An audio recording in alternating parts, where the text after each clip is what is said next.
I want to tell you something that nobody ever told me when I bought my house. Not the inspector, not the contractor, not the man who put the roof on 12 years before I got there. Nobody. And I'm not saying they were hiding it from me. I don't think they were. I think they just assumed somebody else had already mentioned it, or that I already knew. Or maybe, and this is the part that still bothers me a little, they just never thought to look. But I'm getting ahead of myself. Let me start where it actually started, because that's the only way this story makes any sense. It was a July afternoon, middle of summer, the kind of day where the air outside has a weight to it, and the sun just sits up there and means business. I'd been out since early morning fixing a section of fence on the east side of the property, and by 2 o'clock I came inside ready to feel that cool air hit me the moment I stepped through the door. And it did, a little. The air conditioning was running. I could hear it, that low, steady hum that costs money every single hour it's going. But something was off. I stood there in the hallway, and I noticed that the house didn't feel right. The living room was okay, the kitchen was okay, but you walk back toward the bedrooms and it gets heavier, warmer, like the house is holding on to the heat instead of letting it go. My wife had mentioned it before, but I'd chalked it up to just the way old houses are. Some rooms run warm. That's life. But standing there that afternoon, sweating in my own hallway, with the air conditioning running full blast, I decided I was done accepting that as an answer. There had to be a reason. And if there was a reason, there was probably a fix. So I did what I always do. I started poking around. I checked the vents first, made sure they weren't blocked. I checked the filter on the unit. It was clean. I just changed it. I walked around outside and looked at the compressor. Nothing obviously wrong there, either. And then something made me stop and look up at the roof.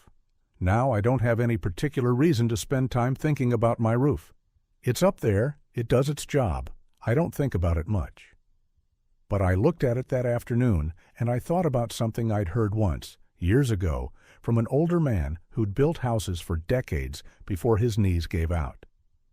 He'd said something to me once that hadn't really stuck until right then. He said, "The attic is either your best friend or your worst enemy, and most people don't know which one they've got." I hadn't gone up into my attic in probably 3 years. That evening, after things cooled down a little, I pulled down the hatch, set up my ladder, and climbed up there with a flashlight. And I want to tell you what I felt when I got up there, because it wasn't what I expected. It wasn't just warm up there, it was like opening an oven. I stuck my head through that hatch, and the air that came down at me was thick and hot in a way that felt almost aggressive. I checked the thermometer I'd brought up with me. It read nearly 130 degrees Fahrenheit. 130 degrees. And the outside temperature that day had been around 95. My attic was 35 degrees hotter than the air outside. I just sat there on the ladder for a minute, thinking about that. Thinking about the fact that every single day, all summer long, I had been running an air conditioning system that was fighting not just the heat outside my walls, but a pocket of superheated air sitting directly above every room in my house, pressing down through the ceiling, baking the whole place from the inside out. The cooling system wasn't competing with the weather. It was competing with my own attic. And it was losing. That was the moment I realized something was wrong that I didn't understand yet. And once I started looking into it, I found out just how many people are sitting in that exact same situation without knowing it. Here's the part that got me, and I want you to hold on to this because it matters in a way that goes beyond just being uncomfortable in July. I found out that the roofing materials on your house, the shingles, the underlayment, all of it, are rated to last a certain number of years. 30 years maybe, or 25, depending on what you bought. But that rating, that number they sell you on, it assumes a certain range of operating temperatures. When your attic traps heat instead of moving it out, the temperature at the underside of those shingles gets dramatically higher than it was ever meant to be. And heat is what destroys roofing material faster than almost anything else. I want you to think about what that actually means. The average asphalt shingle roof costs somewhere around $12,000 to replace. That's a real number, a number most families save toward or finance or delay as long as they possibly can. And when your attic ventilation isn't working right, research suggests you can lose somewhere between 24 and 50% of that roof's expected life to heat damage alone. Not storms, not hail, not neglect, just heat. Unmoving, trapped heat sitting up there every summer, year after year, cooking the material from underneath.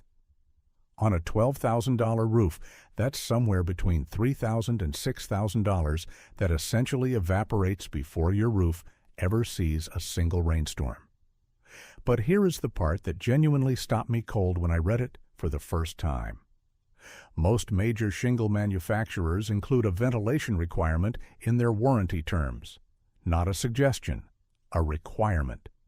If your attic ventilation doesn't meet certain standards, specific ratios of intake to exhaust, a certain minimum airflow, the warranty is void, not reduced. Not limited, void from day one. That means there are people all across this country who paid for a 30-year roof and walked away with 0 years of warranty protection, not because anything failed, not because they did anything wrong, but because the ventilation in their attic wasn't right when the shingles went on. And the contractor who put that roof on may never have said a word about it. Not because they were dishonest, necessarily, but because nobody asked, nobody checked, and nobody ever told them it was their job to bring it up. I didn't know any of this when I bought my house. I didn't know it when I had the roof inspected. I didn't know it for years while that attic sat up there baking. And I suspect you might not have known it either. That's the part that matters. That's the reason I'm telling you this. Because what I found out next was something I almost couldn't believe. The fix for most of this isn't complicated, it isn't expensive, and in a lot of homes it's already half in place, just quietly not working. So let me tell you how it's actually supposed to work, because once I understood it, I couldn't believe how simple the whole thing is, and I couldn't believe that nobody had ever just sat me down and explained it in plain language. Air moves. That's the whole system. That's the entire secret. Air moves, and if you give it a path to follow, it will follow it without any help from you, without any electricity, without any motors or timers or monthly bills. It just moves, and the people who designed proper roof ventilation understood this a long time ago. They just built a road for the air to travel, and then they let physics do the rest. Here's how it works in a house that's set up right. Along the very bottom edge of your roof, right up under the overhang of the eave, there are openings. You might have seen them without thinking much about them.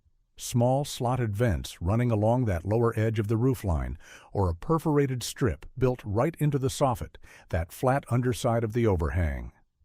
Those openings pull in outside air at the lowest point of the attic. And then, at the very top of the roof, right along the ridge where the two slopes meet, there's another opening. Sometimes a metal cap you can see from the street, sometimes a softer ridge vent that blends into the roofline, and you'd barely notice it unless you knew to look. That's where the air exits. What happens in between is pure physics. The sun heats the air inside the attic. Hot air rises. As it rises and pushes out through the ridge at the top, it creates a slight pressure difference that pulls fresh, cooler air in through those soffit vents at the bottom. New air comes in, hot air goes out, and the whole attic stays within a reasonable temperature range instead of turning into a furnace. The system runs 24 hours a day, 7 days a week, entirely on its own. No switch to flip, no bill to pay, no maintenance to schedule. My grandfather would have called it barn logic. When he built a hay barn, he put openings low and openings high, because he knew the hay would heat up as it dried, and you needed airflow to keep it from going bad. Same principle. The house just happens to be a little more complicated looking on the outside.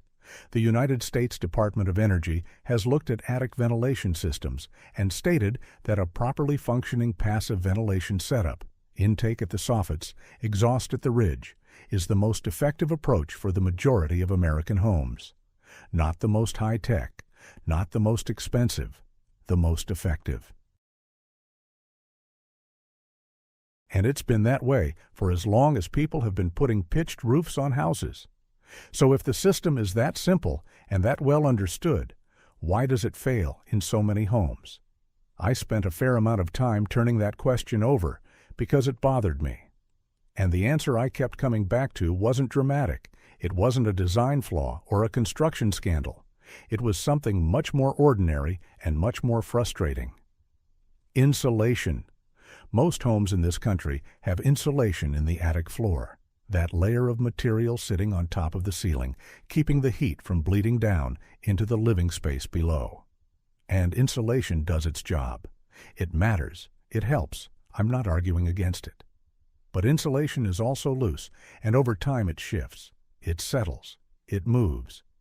And the most common direction it moves is toward the edges of the attic, which happen to be the lowest point, which happen to be exactly where those soffit vents are located. What happens then is quiet and invisible, and nobody notices it for years. The insulation, little by little, presses up against the underside of the roof deck right at the eave. It doesn't block the vent from the outside. If you stand on the ground and look up at your soffit, everything looks fine. The vent is there, the slots are open, air can get in. But it can't go anywhere. There's a wall of insulation sitting right behind it, an inch or two past the vent opening, and the air that comes in just hits that wall and stops. It doesn't enter the attic, it doesn't rise to the ridge. The circuit is broken, and the system that was designed to run itself for free, with zero effort, simply sits there doing nothing. Nobody installed it wrong. Nobody made a mistake necessarily. The insulation was put in the right place, and over the course of a few years it crept to the wrong place, and because nobody ever goes up into their attic and shines a flashlight at the edges, nobody ever finds out. I found out because I was already up there, already bothered, already looking. And when I crawled to the edge of my attic with the flashlight and looked toward the eave on the south side of the house, I saw exactly what I just described. The insulation had pushed all the way to the edge. There was a soffit vent right there. I could see a faint line of daylight at the very tip of the eave, but between that vent and the open attic was a solid wall of insulation that had been sitting there blocking the airflow for who knows how long. Now I want to tell you about the moment I almost made things worse, because I think this is where a lot of people go wrong, and it cost me money before I understood it. When I first found the problem, my instinct was to go buy a powered attic ventilator. You've probably seen them, that dome-shaped fan unit that mounts on the roof or in the gable end, usually runs somewhere between $150 and $250 for the unit, plus installation. The idea seems reasonable enough. If the attic is too hot, put a fan up there to pull the hot air out. Simple solution, straightforward thinking, and I was about 20 minutes away from ordering one online when I decided to do a little more reading first. What I found stopped me cold. The Department of Energy has published guidance on powered attic ventilators that is pretty direct about this. If your soffit vents are blocked or insufficient, if the intake side of your ventilation system isn't working, then a powered exhaust fan doesn't help your attic. It helps itself to the air inside your house. Your home has small gaps and cracks throughout the ceiling, around light fixtures, around plumbing penetrations, along the edges where the ceiling meets the wall. Under normal conditions, those gaps don't matter much. But when you put a powerful fan in the attic and you're trying to pull a large volume of air out, and there's not enough coming in through the soffit vents because they're blocked, the fan finds another source. It pulls conditioned air your system already cooled and that you already paid for, right up through those ceiling gaps and out through the roof. You paid to cool that air. The fan throws it outside, And then your air conditioning unit has to run longer to make up for the air it lost, which means your electricity bill goes up, which means the powered ventilator is actively costing you money every hour it runs. The Department of Energy warns about this directly, not in vague terms. They say that in homes with blocked intake vents, powered attic ventilators can increase rather than decrease energy costs. I spent $230 on a problem-solving device that would have made my problem worse. I returned it, and I kept reading. The reason nobody tells you this, the reason your roofer didn't bring it up when he put your new shingles on, the reason the inspector checked your vent count but not your vent clearance, is genuinely not malicious. Attic ventilation sits in a gap between trades.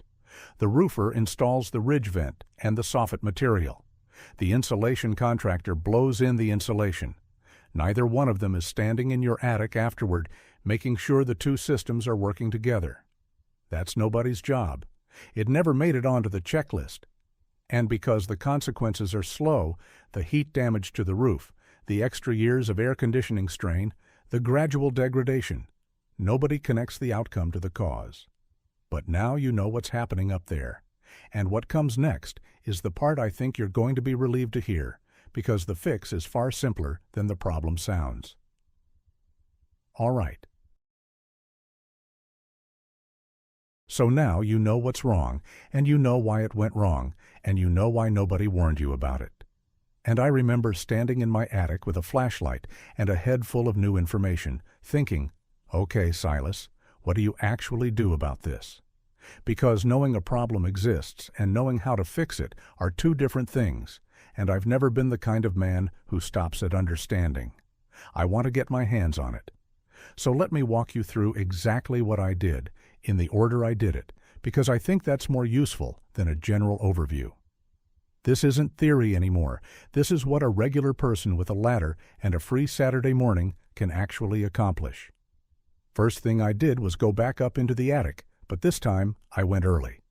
I mean early, before 7 in the morning, before the sun had any real time to load up that space with heat.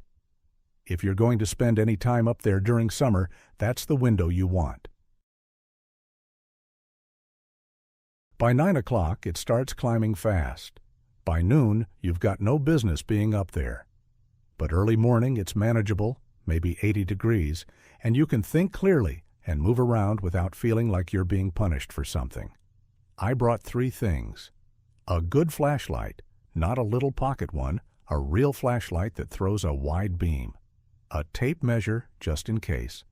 And a dust mask, because attic insulation is not something you want to breathe. If you have a headlamp that leaves your hands free, even better. I wish I'd had one that first morning. What I was looking for was simple. I wanted to see the gap between the insulation and the roof deck at the very edge of the eave. I'm talking about crawling toward the outer wall of the attic, where the roof slope comes down low and meets the ceiling, and shining that light right into that lowest corner where everything comes together. In a properly ventilated attic, you should see a clear channel running the length of the eave. The insulation sits back a foot or more from the edge, the roof deck is visible above it, and you can see, or at least sense, the opening where the soffit vent lets outside air in. There should be space, visible, physical space, between the top of the insulation and the underside of the roof sheathing, all the way from the vent opening back toward the center of the attic. That channel is the road the air travels. That channel is everything. What I found in my attic was that on 2 full sides of the house, the south side and the west side, the insulation had pressed right up into that corner. There was no channel. The insulation was touching the roof deck at the eave, filling the space completely, and whatever air was coming in through the soffit vents below was just hitting a wall of fiberglass and stopping dead. The north side was actually okay. The east side was partially blocked. So I had 2 sides completely closed off and 1 side partially restricted. That explained a lot about why the south-facing bedrooms were the worst rooms in the house. They were getting no benefit from the ventilation system at all. Now here's the part I want you to really pay attention to, because this is the moment where most people expect me to tell them they need to call somebody and write a big check. I fixed the two completely blocked sides that same morning. No tools required beyond what I had in my hands. I put on my dust mask, I got down on my hands and knees, and I reached into that corner and I pulled the insulation back from the eave. Not removing it, not throwing it away, just pulling it back 6 to 8 inches toward the center of the attic, clearing that channel so the air could move through again. Section by section, working my way along the eave from one end to the other, pulling back and redistributing. The insulation doesn't go anywhere bad. It just sits a little further inward, still doing its job of keeping heat out of the living space, just no longer strangling the one thing that was supposed to help it do that job. On the south side of my house, that whole process took me about 25 minutes. I am not exaggerating when I tell you that I noticed a difference within 2 days. The channel was open, the air was moving, and that side of the attic started actually ventilating the way it was designed to. The south bedroom still ran a little warmer than the living room. It faces the afternoon sun, that's just geography. But the oppressive heavy heat that used to sit in that room by 4 in the afternoon was noticeably reduced. My wife noticed before I even told her what I'd done. But I also knew that what I'd done was temporary in one important sense. Insulation moves. That's what it does over time, and if I just pulled it back without doing anything else, there was a reasonable chance I'd be back up there in 3 or 4 years doing the same thing again. So I took the second step, and this is where a small amount of money comes in. But we're talking about a very small amount. What you want are attic baffles. They go by several names: rafter vents, insulation baffles, chute vents. But they're all essentially the same thing. They're channel-shaped pieces of rigid plastic, usually made from a lightweight foam or thin polystyrene, about 4 inches wide and 2 feet long, designed to fit between your roof rafters right at the eave. You slide one into each rafter bay, that's the open space between 2 adjacent rafters, and staple it to the roof deck with a basic staple gun or even a hammer and roofing nails if that's what you have. The baffle sits there and holds a clear channel open between the soffit vent and the open attic space, regardless of what the insulation does over time. The insulation can push all it wants. The baffle holds the road open. These cost between $1 and $2 per piece at any hardware store. They're sold in packs, and they're very light and easy to carry up a ladder. For a typical house, you're looking at somewhere between 30 and 40 baffles to cover the full perimeter of the attic, every rafter bay along every eave. That puts you somewhere between $30 and $80 in total materials. On a Saturday morning with a staple gun, 2 people can do the whole house in 3 to 4 hours. One person can do it in a long morning if they're moving at a steady pace. That is the full cost of restoring a ventilation system that was already designed into your house and already partially installed and already paid for. $30 to $80 and a morning of your time. I want to put that number next to the other numbers we talked about earlier. A $12,000 roof losing up to 50% of its life to heat damage. A warranty that's void from day one without proper ventilation. An air conditioning system running harder and longer every summer than it was ever meant to. Against that, $30 to $80 and a staple gun. After I did the baffles, I also took the time to check the ridge vent along the top of the roof. I couldn't do this from inside the attic easily, so I went up on the roof on a calm morning and just looked at it.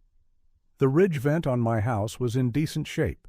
No debris packed into it, no sections that had been pressed down or damaged. If yours is blocked with leaves or shingle grit, or a section has been flattened somehow, that's worth cleaning out or having addressed, because the intake and exhaust have to both be working or neither side works properly. Now, some of you are going to go up into your attic and find something different from what I found. Some of you are going to find that you don't have soffit vents at all, or that you have gable vents on the end walls, but nothing along the eave. or that the previous owner made some modification to the roof line that changed how things are supposed to flow. If your house was built before a certain era, passive ridge and soffit systems weren't yet standard practice, and your attic may have been set up differently from the start. If that's the situation you find, the conversation changes a little, but it doesn't become nearly as complicated or as expensive as you might expect. If you're already planning any kind of roof work, repairs, patching, or a full replacement somewhere down the road, adding a proper ridge vent and continuous soffit venting. At that time, add somewhere between $300 and $650 to the project cost. On a roofing job that's already running $15,000 in labor and materials, that's less than 4% of the total. It's the kind of thing you add by just asking the contractor directly. I want proper ridge ventilation and open soffit venting built into this job. Most contractors will do it without blinking. The ones who push back or say it's unnecessary are the ones you should think twice about. Here's what I can tell you from the other side of all this. That bedroom on the south side of my house, the one my daughter was sleeping in all those summers, the one that was always 3 to 4 degrees hotter than every other room, the one we joked about calling the sauna. It sleeps like a normal room now. The temperature evens out. The air conditioning doesn't hammer away at full effort from noon until midnight the way it used to. I can actually hear when it cycles off and stays off for a while, which used to almost never happen on a hot afternoon. My roof is sitting under temperatures it was designed to sit under, which means the shingles are aging the way the manufacturer assumed they would age when they rated them for 30 years. The warranty I paid for is actually a warranty now, not just words printed on a piece of paper that dissolved the day the last nail went in. And when I think about that old man who built houses for a living, the one who told me the attic is either your best friend or your worst enemy, I finally understand what he meant. He wasn't being mysterious. He was telling me something plainly, the way people who have done hard physical work all their lives tend to tell things. He just assumed I already knew enough to hear it. I didn't, but now you do. Go find your flashlight. Get up there early before the heat has a chance to remind you why you've been avoiding it. Crawl to the edge and look at that corner where the roof slope meets the ceiling. If there's a clear channel, you're in better shape than most. If the insulation is pressed right into that corner and there's no space for air to move, well, now you know exactly what to do about it, and it will cost you less than